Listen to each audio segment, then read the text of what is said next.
নমস্কার, সুধোবাস kitchen with ব্লগে এখন সবাই 6টা বাজে। ব্লগে সবাইকে স্বাগত। আজকে আমি না কি শাক, এটা মেথি শাক।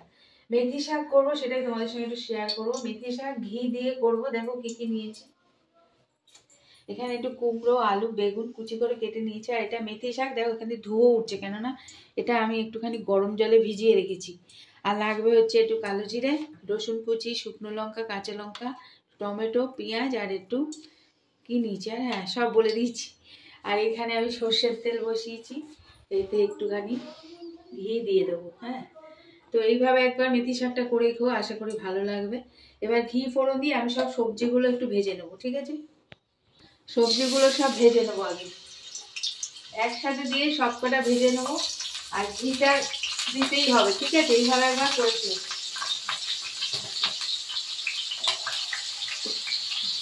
দিয়ে দিলাম একটু নুন, দিয়ে আমি এটা একটুখানি ভেজে নেব।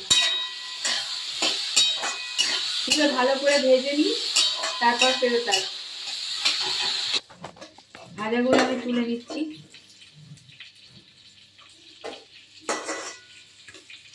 এই ঘি আর তেল যে দেওয়া ছিল, এর মধ্যেই আমি শুকনো লঙ্কা, কাঁচা লঙ্কা আর কালো জিরে দিয়ে দিলাম।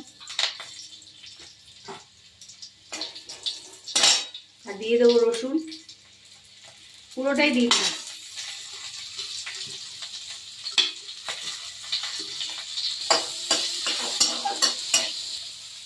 এটা ভাজা হয়েছে পরে শাকটা দিয়ে দিলাম। আমি এখানে একাটি শাক দিয়েছি, অল্প হয়ে গেছে, ডাঁটি বাদ দিয়ে কাটতে হয় তো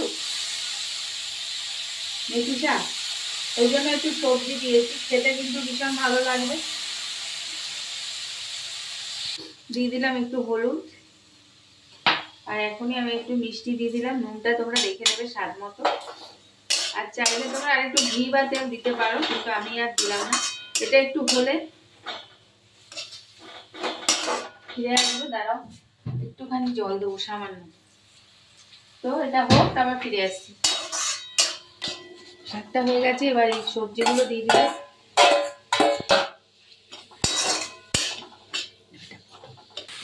তো এটা আমার হয়ে গেছে, আমি সার্ভ করে দেখিয়ে দিচ্ছি। গ্যাসটা নিভিয়ে দিলাম।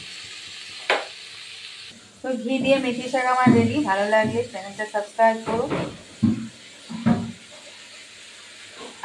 আসবো পরবর্তী কোনো ভিডিও নিয়ে, ততক্ষণের জন্য সকলে ভালো থেকো।